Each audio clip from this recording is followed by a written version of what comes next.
The Word of God is alive and powerful, sharper than any two-edged sword, piercing even to the dividing asunder of the soul and spirit, and of the joints and the marrow, and is a critic of the thoughts and intents of the heart. All Scripture is God-breathed and is profitable for doctrine, for reproof, for correction, for instruction in righteousness, that the man of God might be mature, thoroughly equipped unto all good works. Study to show thyself approved unto God, a workman that needeth not to be ashamed, rightly dividing the word of truth. Maayong adlaw kaninyong tanan, fellow believers, including unbelievers. Ako kining address ngadto kaninyo ug nining atong tuon sa pulong sa Dios, atong hisgutan kining mga mahinungdanon kayo nga mga punto sa kamatuoran. First of all, ang Dios mao'y tag-iya sa atong kinabuhi. Ang mohimog desisyon sa pagbakwi o pagbawi sa atong kinabuhi, mao ra gyud ang Dios. Kinsa mao ang labawng makagagahom, ang magbubuot sa tanan. Only God makes the decision when, where, how we die. Salmo 68, versikulo 20. Ug busa kun mao kini, wa gyud kitay katungod sa pag-question sa kamatayon ni bisan kinsa. Sanglit kining tanan binasihan man sa desisyon sa hingpit nga kinaiya sa Dios. Only God is sovereign Lord, and He has sovereignty and perfect righteousness. Ug busa, dili gyud siya makahimog sayop nga desisyon. Dili gayod. Ang hingpit nga hustisya sa Dios kanunay gayod nga makiangayon, always fair, bahin sa kamatayon ni bisan kinsa nga sakop sa kaliwatan sa tao. Now, regarding death, statistics shows that 106 people die every minute. 55,000 people die every day. 4.5 million people die every month. 56 million die each year. Now, kung ikaw magakinabuhi sod sa ibutang ta kapituan katuig, over your lifetime, close to 4 billion people will have died on earth. And eventually, death will come to you and to me. None of us will escape death. Wala.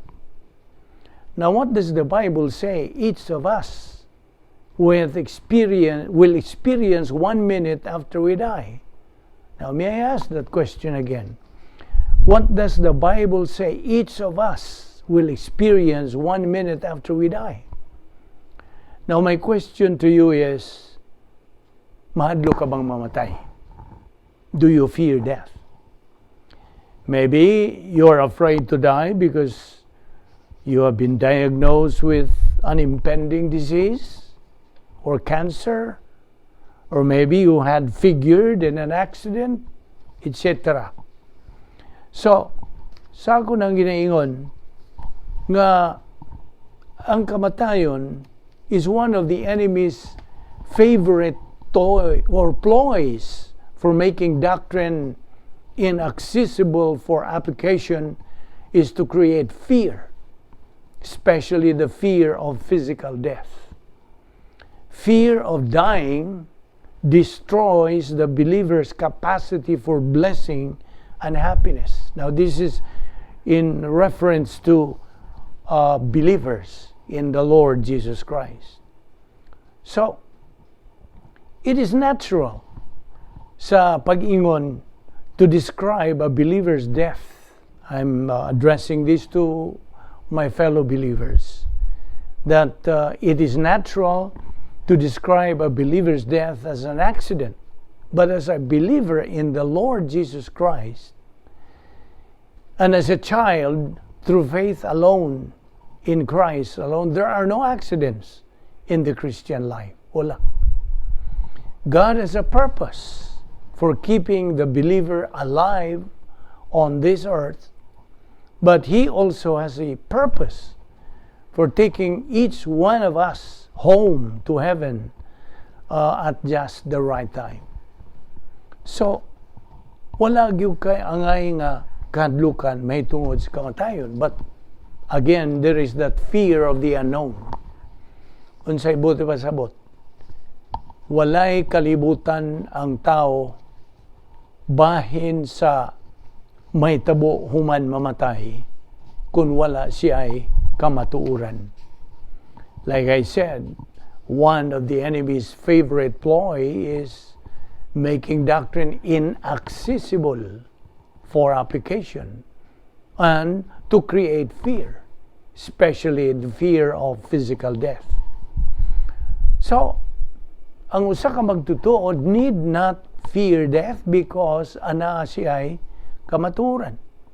In fact, God's word says, death of a believer is God's victory. 1 Corinthians 15:54. There will be no more sorrow, no more fear, no more tears, no more pain, no more death, because the old things of the temporal life will have passed away. Revelation 21:4. So, the departed believer will be face to face with the Lord, absent from the body that is perishable and raised to one that is imperishable. 1 Corinthians 15:42, 2 Corinthians 5:8. Ang usa ka matang sa kamatayon nga masinati sa usa ka magtutuo is dying grace. Unsay butas pasabot sa dying grace? Kining maong matang sa kamatayon mao ang kamatayon nga masinatis magtutuo kinsa nahimong winner believer.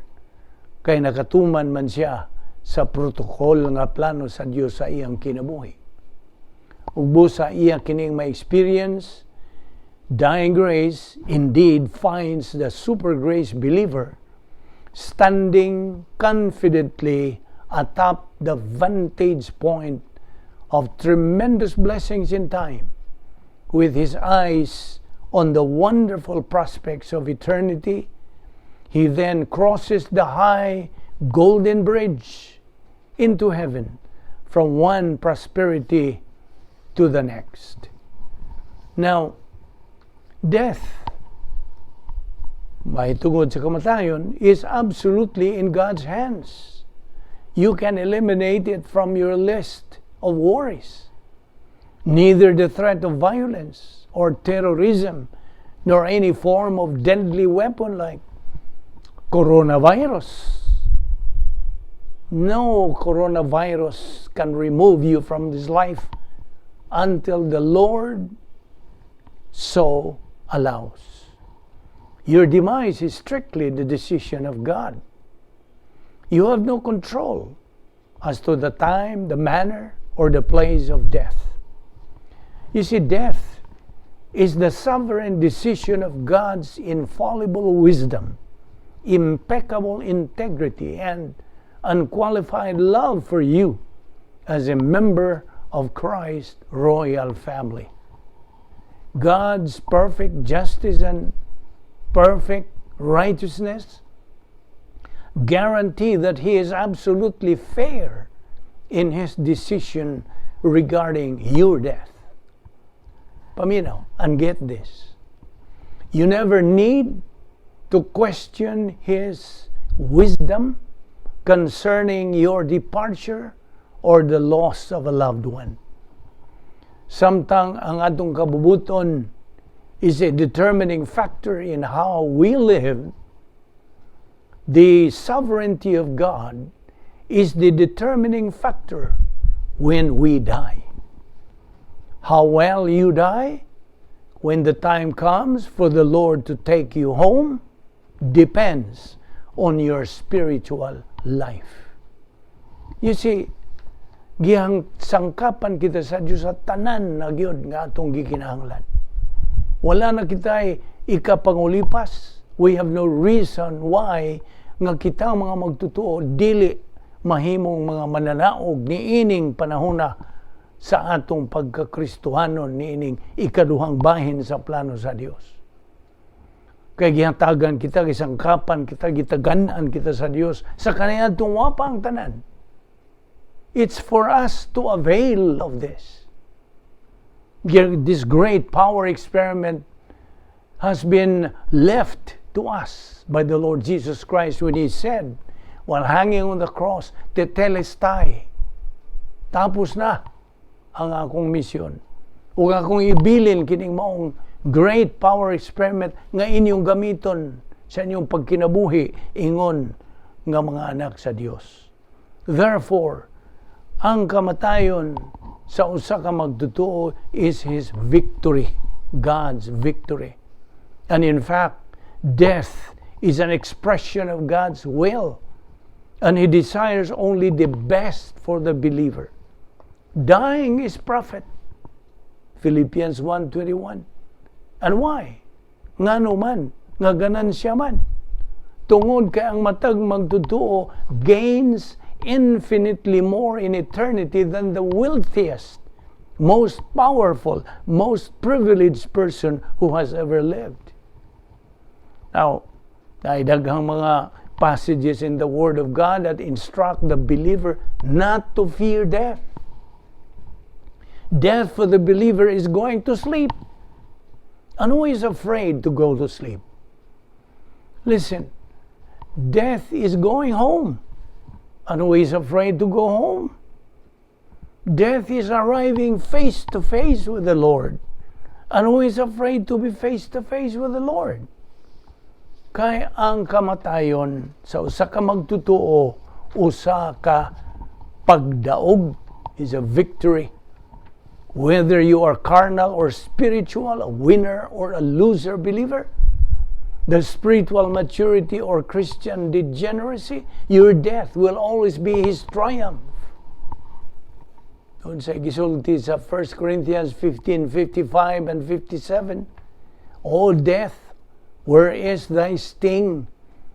O grave, where is your victory? But thanks be to God, which giveth us the victory through our Lord Jesus Christ. So, coronavirus, which is being feared by everybody in this whole wide world, can never affect our soul as believers. It cannot remove our salvation. Salvation has been given to us freely, absolutely, totally. And it cannot be removed from us. It cannot remove our peace, our happiness, and strength. As a whole, coronavirus cannot remove our spiritual life. It cannot change God's plan for our life. It cannot remove the plan of God. It cannot remove God's operational divine dynasphere of believers. Mao nga kitang mga magtutuo gipahimangnuan sa pulong sa Dios. Be strong and steadfast. Act like men. Kay karong panahon na mao na ang panahon sa pagbarog. Kadaghanan sa atong mga igsoong mga magtutuo, wa lang sila pagpanumbaling. Wa lang sila gana, way gugma, way panahon kung imo silang imbitahon sa pagtambong o mga Bible study. Aron pagtuon sa pulong sa Dios, moingon sila, wa ko'y panahon na, busy ko kayo. So therefore, they are busy for the things in this world which will pass away. Unsay pulong sa Dios. Heaven and earth will pass away, but my word will never pass away. Busa, gihagit kamo nga mga igsuon diha ni Ginoong Jesucristo. Padayon kita sa atong pagsibog nato sa unahan, advance spiritually. Wa nay lingay, wa nagpagsibugay. Barug na kita karong panahon na kay the end is getting closer and closer. Ug alang kanimo higala nga wala pay kaluwasan. Klaro kayo, tataw kayo ang nagsulti ang pulong sa Dios. Tumuo ka kang Ginoong Hesus ug ikaw maluwas. This is the only way that God has established for our safety forever, our eternal life. Busa, higala, kung galing mamatay ka karon, naibaw ka bag mahilangit ka o maimpyerno ka hangtod sa kahangturan, ang Biblia ang pulong sa Dios na kanayon ra ba nga imo kanang mahibawan. Busa gipangutana ta kahigala nining maong pangutana, sanglit mao kini ang labing mainungdanong pangutanas tibok mong kinabuhi. Pangutanon ta kang usab, luwas ka ba? Are you saved? Dili question kung nasakop ka ba sa kasimbahan, kung dili luwas ka ba? Dili question kung nagkinabuhi ka ba sa katalahuron, dalaygong kinabuhi, kung dili luwas ka ba? Ang Biblia nagsulti sa ingon niini, kinahanglang maluwas kita. Higala. Aron ka maluwas, una sa tanan, kinahanglang muangkon ka nga ikaw usa ka makasasala. All have sinned and come short of the glory of God. Roma 3:23. Og ang suhol sa sala mo ang kamatayon. Roma 6:23. Narabay klaro kayong pagsulti sa Dios. Mateo 7:13-14. Wide and easy is the gate that leads to destruction. Many are following it. But the road is narrow and hard that leads to life. Only few find it.